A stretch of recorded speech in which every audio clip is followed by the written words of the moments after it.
Hello viewer, আশা করি ভালো আছেন। আজকে আরেকটা ভিডিও নিয়ে চলে আসছি। আজকের বিষয় হচ্ছে দাঁত ফেলার পরে করণীয় কি। দাঁত ফেলার পরে করণীয় কি সেই বিষয় নিয়ে আলোচনা করা হবে। ডেন্টাফিক্স ডেন্টাল আপনাকে স্বাগতম। ডেন্টাল রিলেটেড নিয়মিত ভিডিও পেতে আমাদের চ্যানেলে চোখ রাখুন এবং সাবস্ক্রাইব করে রাখুন। দাঁত ফেলার পরে যদি যথাপযুক্ত নিয়ম মাফিক না চললে সেক্ষেত্রে ক্ষত স্থানটা আবার ইনফেক্টেড হওয়ার সম্ভাবনা থাকতে পারে। সেক্ষেত্রে দাঁত ফেলার পরে যথাপযুক্ত নিয়ম মেনে ক্ষত স্থানটা পরিচর্যা করাটা খুবই জরুরি।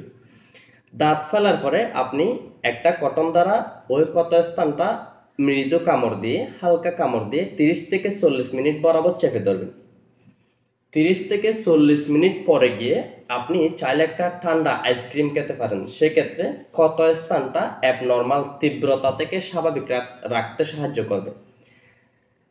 তারপর ঘন্টাখানিক পরে ওই দাঁত ফেলার সময় আপনাকে যে অ্যানেস্থেশিয়া দিয়ে অবশ করা হয়েছিল, ঘন্টাখানিক পরে অবশটা কেটে যেতে পারে। তো সেক্ষেত্রে ডক্টর যে আপনাকে ব্যথার ওষুধ দিয়েছেন সেটা ঘন্টাখানিক পরে খেয়ে নেবেন। ব্যথার ওষুধটা যতক্ষণ ব্যথা থাকবে, বা একদিন বা 2 দিন যদি ব্যথা থাকে, আপনি 2-1 দিন দিনে একটা করে হোক, 2টা করে হোক, ডক্টর যেভাবে বলছে সেভাবে ব্যথার ওষুধ খাবেন, সাথে গ্যাস্ট্রিকের ওষুধ খেয়ে। তারপর 24 ঘন্টা বরাবর দাঁত ফেলার পর 24 ঘন্টা বরাবর আপনি তরল নরম খাবার খাবেন। তরল নরম খাবার খেলে সেক্ষেত্রে ক্ষত স্থানটা স্বাভাবিক থাকতে সাহায্য করবে। 24 ঘন্টা বরাবর তরল নরম ঠান্ডা খাবার খাবেন।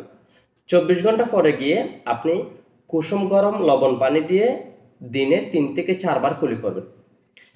কুসুম লবণ গরম পানি দিয়ে দিনে 3 থেকে 4 বার করে আপনি 3 থেকে 4 দিন পর্যন্ত কুলি করবেন কুসুম গরম লবণ পানি দিয়ে।